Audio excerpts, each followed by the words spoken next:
Okay, so I want you to picture the ultimate financial fantasy. You're sitting at home, maybe just scrolling on your phone, and you hit a jackpot. And I'm not talking about a $5 scratch-off win. I mean a massive, life-altering windfall.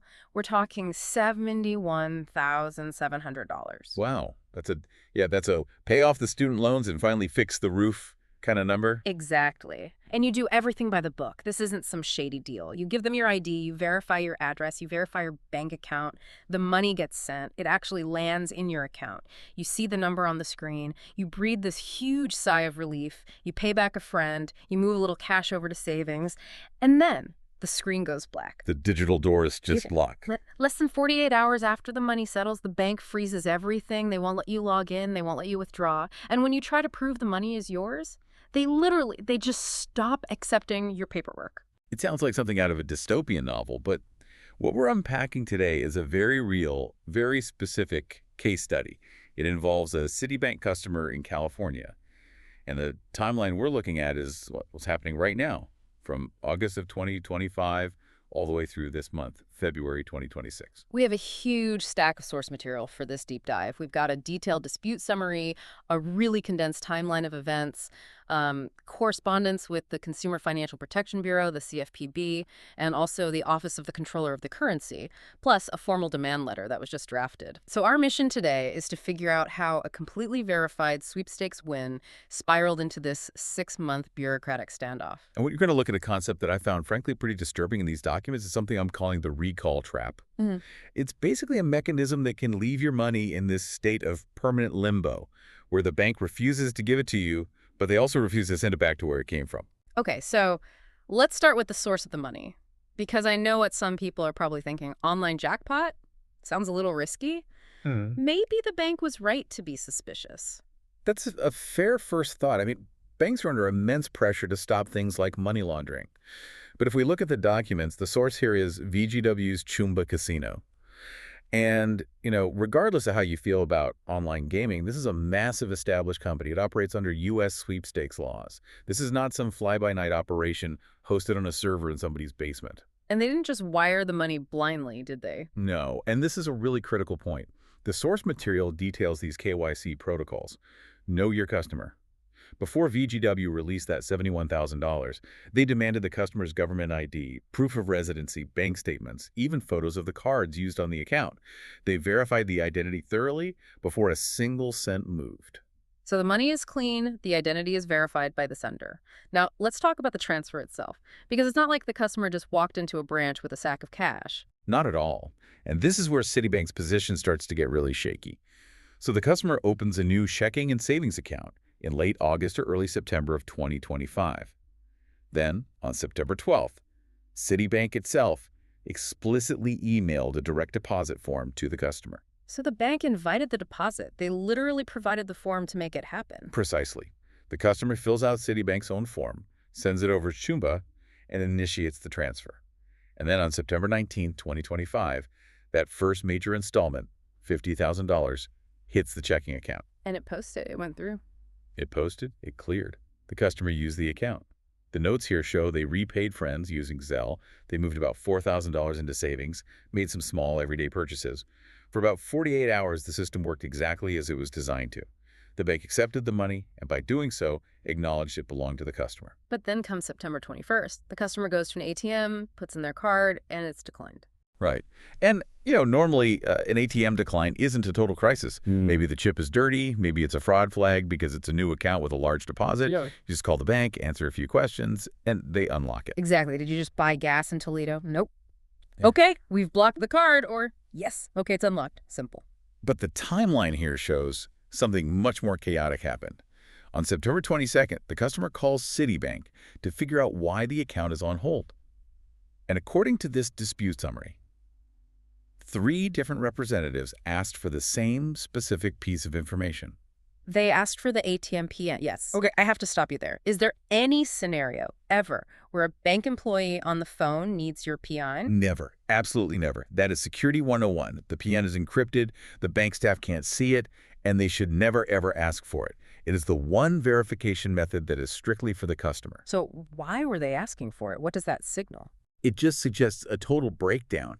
Either the staff was incredibly poorly trained and just going completely off script, or their internal system was throwing up errors they didn't understand.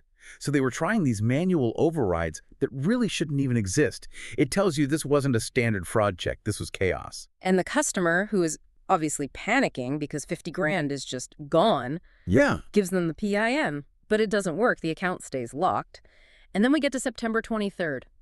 This date feels like the smoking gun in the customer's whole argument. It really is, yeah. Yeah. Remember, the winnings were paid out in installments. There was a final chunk of $5,038 still in transit. And Citibank accepts it. They accept it on September 23rd. But, and here's the kicker, on that exact same day, they revoke the customer's online access. Wait a minute. So let me get this straight. They've already flagged the account as suspicious. They've already locked the ATM card. But when another $5,000 shows up at the door, they open the door, take the money, and then bolt the door shut again. That is exactly what happened. In legal terms, this really touches on a concept called unjust enrichment. You can't claim you don't know who owns the account or that the funds are suspicious while you're simultaneously accepting more funds into that same account. It completely contradicts their own security logic. If an account is bad, you reject the deposit. You don't take it and then hide it. So now the customer is totally blind. They can't see their balance. They can't transfer anything. They've got roughly $34,000 in checking and $4,000 in savings just trapped. That's $38,000. And naturally, the customer tries to fix this. They don't just sit back. They go into a branch. And this part of the story it's just fascinating because it highlights the complete powerlessness of the human employees we actually deal with. This was in October 2025, right? Yes, October 20th. The customer goes to a Citibank branch, meets with a banker named Thy Pham. This isn't just a teller window visit. They sit down in an office. And the customer brings a detailed payout ledger from VGW Chumba. And we've seen this ledger in the source docs. It's really thorough. Oh, yeah. It lists transaction reference numbers, dates, amounts, the customer's name. It connects the money from the casino directly to the bank account. I mean, it is the definition of a paper trail. So Thy Pham, the banker, look at this and says, She believes it. She completely validates it. The notes say she actually called the fraud department with the customer sitting right there in her office. She told the back office team, I have the customer here. I have the documents. This is legitimate. Please release the funds. And the voice on the other end of the phone just said no.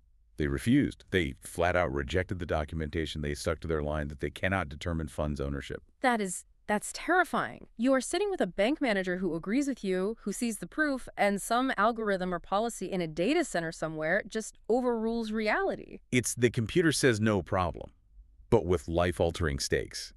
The local branch staff has been completely stripped of the authority to override these centralized compliance models. They're just as helpless as the customer is. So the branch is a dead end. Phone support is asking for pens. The customer has no choice but to escalate to the federal government. They file complaints with the CFPB and the OCC. Right. And usually we think of these regulators as, like, the cavalry. We expect them to ride in and force the bank to do the right thing.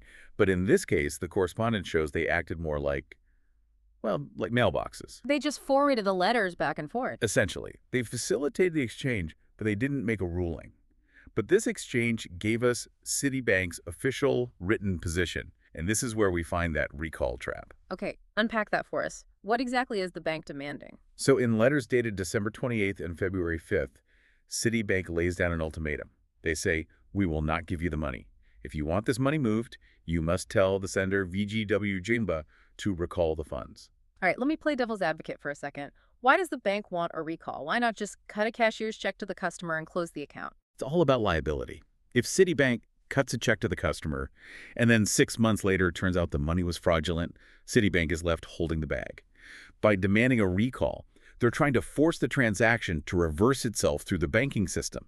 They want the money to go back to the source so they can just wash their hands of it completely without taking any risk. Okay, that makes sense from a cold corporate risk perspective, but why is it a trap? It's a trap because VGW Jumba is a legitimate business that ran a legitimate sweepstakes. From their accounting perspective, the transaction is settled. It's done. They paid the winner. The money is gone. They have no legal basis to reach into the banking system and request a reversal. A reversal is usually for, like, an error, right? If I accidentally send you money twice. Exactly. A reversal requires a reason code. like duplicate transaction or not authorized. None of those apply here. So VGW says, no, we're not doing that. We paid the winner. It's their money now. So Citibank says we will only release it if it's sent back, and VGW says we won't take it back. And the customer's just stuck in the middle. The money is in a complete deadlock. But then Citibank takes it a step further. And this is the part of the source material that really made me just stop. This is the February 5th, 2026 response. Can you read that line? Effective immediately, documentation, submissions, or reviews for proof of funds will no longer be accepted for the release of funds. Just let that sink in for a second. Effective immediately. Documentation will no longer be accepted. They are literally saying, stop sending us proof. We don't care anymore. They've closed the investigation, but they've kept the money. Right. They're essentially saying, we have decided this is unresolved, so we're freezing it indefinitely, and we are now done listening to you. How is that even legal? How can a bank just decide to stop looking at evidence while holding $38,000 of someone's money? That's the question for the lawyers, really. Banks have incredibly broad powers under the deposit account agreement. You know, the fine print nobody ever reads. They can close an account for almost any reason. But usually, standard procedures to close the account and then mail a check for the balance to the address on file. Right. It's, we don't want your business, so here's your money. Goodbye. Exactly. But they aren't doing that here. They are holding the funds because of this supposed ownership dispute. They've created a loop where the only way out is an impossible action by a totally separate company. So the customer is forced to escalate again. Now they're drafting a formal demand letter. We have the draft here in our sources. What's the strategy with a letter like this? The strategy is to strip away all the emotion and focus on the complete logical failure of the bank's position. The letter makes a few critical points. First, the lack of notice about the freeze. Second, the fact that the bank accepted deposits after the suspicion began, which we already talked about. And it poses this what-if question that I found really powerful. Yes. The letter asks, and I'm quoting here, what if VGW Chumba is not able to accommodate this request? Then what am I supposed to do? Be okay to losing my money while Citibank just keeps it?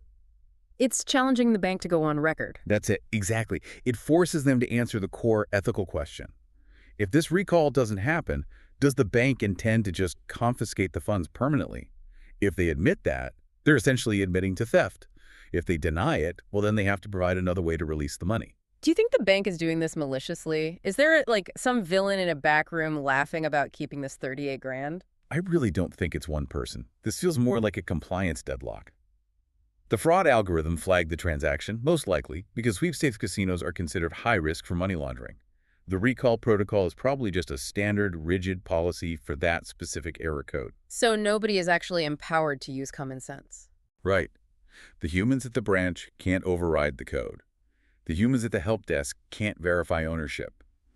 And the regulators are very hesitant to tell a major bank to ignore its own fraud flags.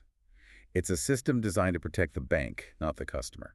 So as of today, February 14th, 2026, where does this stand? The money is still frozen. That $38,000 is just sitting in a closed account. The customer is essentially daring the bank to either steal it or release it. It really highlights this terrifying reality about our digital financial system. You know, we open our banking apps, we see the number, and we think, that's my money. But legally and technically it's not. It's a liability on the bank's balance sheet.